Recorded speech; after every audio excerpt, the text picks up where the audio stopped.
Hello friends, magical तैयारी के YouTube channel पर आपका स्वागत है। आज बहुत ही बड़ी खबर है। उत्तर प्रदेश सरकार की तरफ से मुफ्त टैबलेट डिस्ट्रीब्यूट की जाएंगी, वो भी एक दो लोगों को नहीं, 10 लाख लोगों को मुफ्त टैबलेट दी जाएगी, 10 लाख युवाओं को। ये याद रखिएगा। और सबसे बड़ी बात इसमें ध्यान देने योग्य, ये अभ्युदय योजना के तहत जो कोचिंग चल रही है सिर्फ उन्हीं छात्रों को इसका लाभ मिलेगा। तो इस वीडियो में हम पूरा डिटेल में चर्चा करेंगे कि उसके लिए एलिजिबिलिटी क्या है, एग्ज़ाम कंडक्ट होगा कि नहीं होगा, और कंडक्ट होगा तो कब होगा, और फ्री कोचिंग फिजिकल वे में मिलेगी या ऑनलाइन मिलेगी, सारी गाइडलाइंस, तारीख, लिंक, और जाकर वेबसाइट पर विजिट करके कैसे फॉर्म भरना है। कई लोगों को लिंक नहीं मिल रही है, तो वो भी यहाँ पे डिस्कशन करेंगे। आपकी जिम्मेदारी बनती है ऐसे वीडियोज़ को आप लाइक कमेंट करें या ना करें, कम से कम शेयर करें। शेयर करने से चीज़ें लोगों तक सही जानकारी पहुंचे। अपने भारत देश में सही जानकारी उपलब्ध नहीं होती, चाहे वो शिक्षा क्षेत्र की हो या शिक्षा क्षेत्र से संबंधित योजनाओं की हो, जानकारी सही नहीं पहुंचती, इसलिए लोगों को इधर उधर मिसकम्युनिकेशन का शिकार होना पड़ता है। आप हमारी वेबसाइट www.magicaltayari.com पर भी विजिट कर सकते हैं, बिल्कुल एड्स फ्री आपको वहाँ पर डेली करेंट अफेयर्स और जीएस से संबंधित चीज़ें मिल जाएंगी जो यूपीएससी यूपीपीएससी के लिए इंपॉर्टेंट है। जल्दी से वीडियो शुरू करते हैं और इसमें आपको बताते हैं कि कैसे आप अभ्युदय योजना का लाभ उठा सकते हैं। ध्यान दीजिएगा, योगी आदित्यनाथ सरकार 10 लाख युवाओं को टैबलेट देगी। टैबलेट मुख्यमंत्री अभ्युदय योजना के तहत प्रतियोगी परीक्षाओं की तैयारी के लिए चलाई जा रही निःशुल्क कोचिंग में दाखिला पाने वाले विद्यार्थियों को ही मिलेगा। ये पहली चीज़ है। अगर आपने निःशुल्क कोचिंग में दाखिला नहीं लिया है तो आपको टैबलेट नहीं मिलेगा। कोचिंग में दाखिला प्रवेश परीक्षा के माध्यम से दिया जाएगा। टैबलेट पाने के लिए एक तरीके की स्क्रीनिंग परीक्षा होगी। फिर इस कोचिंग में पढ़ रहे युवाओं में से टैबलेट के लिए पात्र मेधावियों का चयन सरकार द्वारा निर्धारित नियम व शर्तों के आधार पर होगा। मतलब ये निश्चित नहीं है कि आपको टैबलेट कैसे मिलेगी, लेकिन मैं जो रिसर्च किया हूँ उसके आधार पर बता दूँ, ये टैबलेट आपको बेसिकली जो स्क्रीनिंग परीक्षा है उसमें एक निश्चित कट ऑफ को क्रॉस करने पर ही मिलेगी। कि क्योंकि फॉर्म भरने वालों की संख्या 1 करोड़ भी हो सकती है, तो क्या हम 1 करोड़ सभी को टैबलेट दे देंगे? तो उसमें 10 लाख कैसे निकालेंगे? अगर आप परीक्षा ले रहे हैं तो जाहिर सी बात है उसका कोई कट ऑफ बनाएंगे, उसका कोई निर्धारण करेंगे, उसकी कोई मेरिट बनाएंगे, उसी पर देंगे। तो ये तो बात हो गई कि भाई परीक्षा हमको देनी है, हमको इसमें कोचिंग में दाखिला लेना है, तो वो प्रोसीजर कैसे हो, क्योंकि इसमें अगर कोई नहीं ले रहा तो उसका कोई नुकसान, सरकार का कोई नुकसान नहीं, उसी का नुकसान है। आप किसी भी पार्टी से हैं, इस समय उत्तर प्रदेश में रह रहे हैं और कोई भी कागज़ बनवाने जाएंगे, कुछ भी जाएंगे, तो वहाँ उत्तर प्रदेश सरकार की मोहर लगेगी। ये कोई पार्टी विशेष की चीज़ तो है नहीं। तो हमें तो लगता है हर किसी को इसका फ़ायदा उठाना चाहिए। आप टैक्स देते हैं, ऐसा तो नहीं है कि बसपा वाला कैंडिडेट जो वोट देता है बसपा को, उसको कोई चीज़ सामान खरीदने जाता है तो टैक्स नहीं देना पड़ता, टैक्स तो भरना पड़ता है। यानी कि पार्टीगत सोच न रखकर आप अपने फ़ायदे के लिए, अगर सरकार कुछ आपको दे रही है, आपके ही टैक्स से कुछ ना कुछ आपको दे रही है, अपने ऊपर कम खर्च करके आपको दे रही है, नहीं तो ये चाहती तो अपने ऊपर खर्च कर लेती। तो इसमें आपको पार्टिसिपेट करना चाहिए, एक इनर्जेटिक चीज़ है।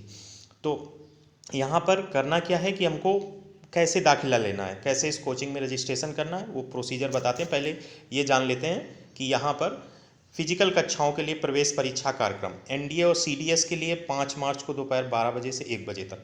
अगर आईआईटी जेई के मेंस एडवांस के लिए 5 मार्च को दोपहर 2 बजे से 3 बजे तक। और अगर नीट है तो भी 5 मार्च 4 बजे से 5 बजे तक। मतलब 5 मार्च को 12 से 1 पेपर होगा, 2 से 3 होगा, 4 से 5 होगा। और अगर सिविल सर्विसेज से हैं, यूपीएससी यूपीपीएससी की तैयारी कर रहे हैं, जिसको आईएएस पीसीएस भी बोलते हैं, तो उसका 6 मार्च को। ये सबसे अलग रखा गया, बहुत अच्छा किया गया। दोपहर 2 बजे से 3 बजे तक, ठीक है, यानी 6 मार्च को यूपीएससी यूपीपीएससी के लिए।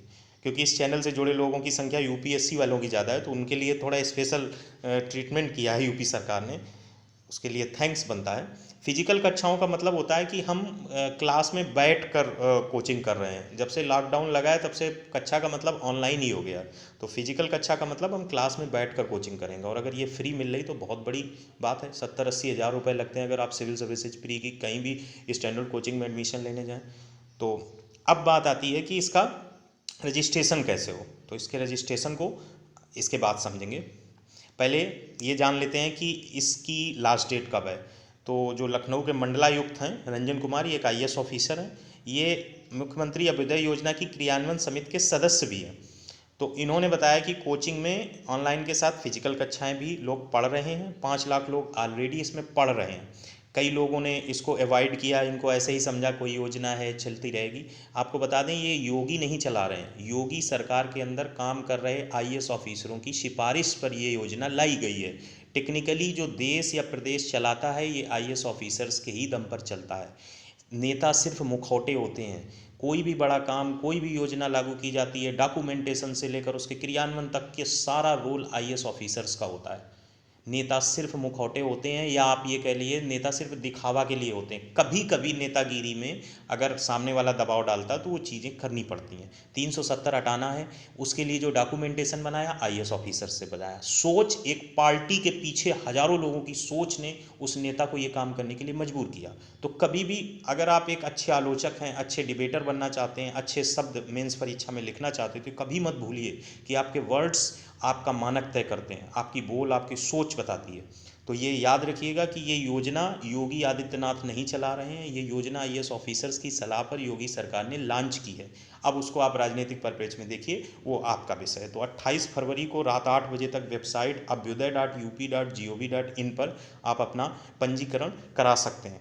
अभी हम इस वेबसाइट पर विजिट करेंगे और दिखाएंगे कि किस तरीके से आप अपना पंजीकरण करा सकते हैं। इस मौके को मत छोड़िएगा, कम से कम एक अनुभव तो मिलेगा, आपको अनुभव मिलेगा। 6 मार्च को ऐसा कोई बहुत बड़ा एग्ज़ाम भी नहीं है जहाँ पे आप जा रहे हो तो 6 मार्च को 1 घंटे एग्ज़ाम दे लेंगे, आपको आइडिया पता चलेगा कितने और लोगों के बीच आपकी क्या सिचुएशंस हैं। और इस पर जितने भी लोग पढ़ाने वाले हैं, ये याद रखिए, चाहे ऑफलाइन हो या ऑनलाइन हो, उसमें 60% जो होंगे वो आईएएस ऑफिसर्स जो वर्किंग हैं वो पढ़ाएंगे। आप समझ लीजिए, बहुत से यंग आईएएस ऑफिसर्स इस समय यूपी कैडर में हर साल आते हैं। जो सेंटर पे चुने जाते हैं वो अलग अलग स्टेट के कैडर्स में जाते हैं, उसमें यूपी कैडर के भी आईएएस ऑफिसर्स होंगे। एक आईएएस दिल्ली में 5 साल कोचिंग किया हुआ है, उसका मन करता है कि हम ठीक है हम एडमिनिस्ट्रेशन करेंगे, लेकिन हम कुछ देर पढ़ा तो सकते हैं, और पढ़ाने के लिए सरकार मौका दे रही है, इससे अच्छा और क्या हो सकता है। अब उसकी नॉलेज जो इंटरव्यू मेंस और प्री देकर आया, वो जब पढ़ाने के लिए खड़ा होगा तो वो डिफरेंट होगा। और जो पेशे से टीचर्स हैं, जिनको पता है कि हमें जियोग्राफी फिजिक्स या इसमें इतना ही पढ़ाना, हमें इतने पैसे मिलने हैं, इसके अलावा हम टाइम नहीं देंगे, हमारे पास फैमिली के लिए टाइम देना, ये है वो है, तमाम तरीके के उनके अपने चोचले होते हैं। तो ये चीज़ समझने वाली है कि इसको करने में आपका कोई व्यक्तिगत नुकसान नहीं है, फ्री है। मन हो क्लास जाइए, ना मन हो ना जाइए। कम से कम सरकार द्वारा ऐसा इनिशिएटिव में अगर आपका पार्टिसिपेशन पॉजिटिव और एनर्जेटिक होगा तो अन्य जो लोग हैं सरकार में, एक से एक पॉजिटिव लोग हैं, एक से एक अच्छी सलाह देने वाले हैं, तो वो उनको समय मिलेगा तो और योजनाएं आपके सामने आ सकेंगी। सरकार कोई भी हो, सलाह देने वाले निष्पक्ष होने चाहिए। तो आइए देखते हैं इसका रजिस्ट्रेशन कैसे करेंगे। आइए देखते हैं रजिस्ट्रेशन कैसे करेंगे। देखिए, हमने गूगल किया है अभ्युदय योजना, तो ये खुलकर आया है। अब यहाँ पे जो पहले नंबर पे लिंक है फ्री सिविल सर्विसेज कोचिंग, इस पर क्लिक कर देते हैं। जब क्लिक करेंगे तो इस तरीके का फॉर्मेट खुल के आएगा। यहाँ पे आप इस पर क्लिक कर सकते हैं, साक्षात कक्षाओं हेतु आवेदन करें। तो देखिएगा क्या खुल के आता है। यहाँ पर आप ये आवश्यक सूचना भले पढ़ लें, कब कक्षाओं की जो परीक्षाएं हो रही हैं वो किस किस तारीख कर, लेकिन यहाँ से लिंक नहीं आएगी। ठीक है, लिंक आने के लिए आपको क्या करना पड़ेगा, यहाँ पे जो 3 पैरेलल लाइंस हैं इस पर क्लिक करिए और होम पर क्लिक करिए। तब आपका जो पेज खुलेगा उस पर जब आप जाएंगे तो सबसे नीचे जाइए, और जब सबसे नीचे जाएंगे तो यहाँ पर लिखा होगा आवेदन कैसे करें। परीक्षा का चयन करें, फॉर्म भरें, अकाउंट सत्यापित करें, पुष्टि प्राप्त करें, और नीचे लिखा है पंजीकरण करें। यहाँ पे क्लिक करिएगा तो आपको देखते हैं कैसे पेज खुलता है। इस तरीके से खुलता है। ऑनलाइन तैयारी वर्गों के लिए आवेदन करने के लिए रजिस्टर करें। सिविल सर्विसेज का है, यूपीएससी यूपीपीएससी मेंस के लिए है, प्रारंभिक परीक्षा के लिए अलग है, साक्षात्कार के लिए भी अलग है, एनडीए के लिए अलग है, सीडीएस के लिए अलग है, जेई के लिए, नीट के लिए, अन्य प्रतियोगी परीक्षाएं, यूपी टेट आदि के लिए। तो आपको एक ट्रायल करके दिखाते हैं। सपोज हम यूपीएससी यूपीपीएससी प्रारंभिक परीक्षा के लिए पंजीकरण करने जा रहे हैं। तो यहाँ पर व्यक्तिगत जानकारी, अपना जेंडर चुनें, नाम, ईमेल, फ़ोन नंबर, मंडल चुनें, योग्यता का चयन करें, स्ट्रीम का चयन करें, परीक्षा का रोल नंबर दर्ज करें पहले से ही लागू होने पर, अगर रोल नंबर अलॉट हो गया है, और पता, और उसके बाद सबमिट। तो इस तरीके से आप इसमें सबमिशन कर सकते हैं, जो कि कोई बहुत बड़ी चीज़ नहीं है। और उसके आगे आपको एग्ज़ाम के लिए जो कुछ भी रोल नंबर वगैरह अलॉट किया जाएगा वो आप अलॉट कर सकते हैं।